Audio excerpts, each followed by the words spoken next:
তড়িতের রাসায়নিক প্রভাব ক্লাস 8-এর এই অধ্যায় থেকে আজ আমরা পরীক্ষায় আসা গুরুত্বপূর্ণ প্রশ্নগুলি নিয়ে আলোচনা করব।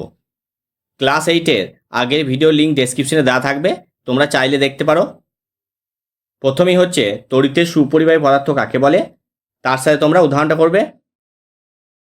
তড়িতের কুপরিবাহী পদার্থ আর উদাহরণ।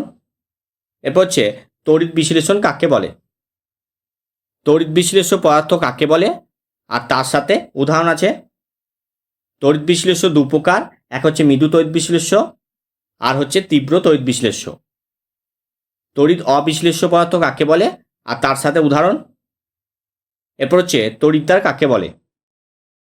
তড়িৎদ্বার হচ্ছে দু প্রকার, একটা হচ্ছে অ্যানোড আর একটা হচ্ছে ক্যাথোড। এরপর দেখো, পাত্রিত জল তড়িতের পরিবাহী নয়, কিন্তু নুন মেশানো জল তড়িতের সুপরিবাহী, কিভাবে প্রমাণ করবে? দেখে না উত্তরটা। এরপর হচ্ছে ভিজে হাতে ইলেকট্রিকের সুইচে হাত দেওয়া উচিত নয় কেন, এতটা লিখবে। নুনের জলীয় দ্রবণ তড়িৎ বিশ্লেষ্য, কিন্তু চিনির জলীয় দ্রবণ তড়িৎ বিশ্লেষণ হয় কেন? দেখে না উত্তরটা। এরপর হচ্ছে তড়িৎ বিশ্লেষণ কী কী বিষয়ের উপর নির্ভর করে। তড়িৎ বিশ্লেষণের সময় ক্যাথোডে বিজারণ ঘটে এবং অ্যানোডে জারণ ঘটে, উদাহরণ সহ ব্যাখ্যা করো। দেখো উত্তরটা, এতটা লিখবে। অ্যাসিড মিশ্রিত জলের তড়িৎ বিশ্লেষণ প্রক্রিয়ায় ব্যবহৃত তড়িৎদ্বারে সংঘটিত বিক্রিয়াগুলি লেখো। এটা হচ্ছে ক্যাথোড বিক্রিয়া আর এটা হচ্ছে অ্যানোড বিক্রিয়া। কঠিন NaCl তড়িৎ পরিবহন করে না কেন, এতটা লিখবে। তড়িৎ বিশ্লেষণের তিনটি গুরুত্বপূর্ণ ব্যবহার লেখো। প্রথম হচ্ছে ধাতু নিষ্কাশন, ধাতু পরিশোধন আর তড়িৎ লেপন।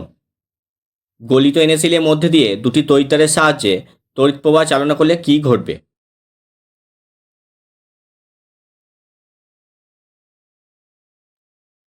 ক্যাথোড বিক্রিয়া আর অ্যানোড বিক্রিয়া।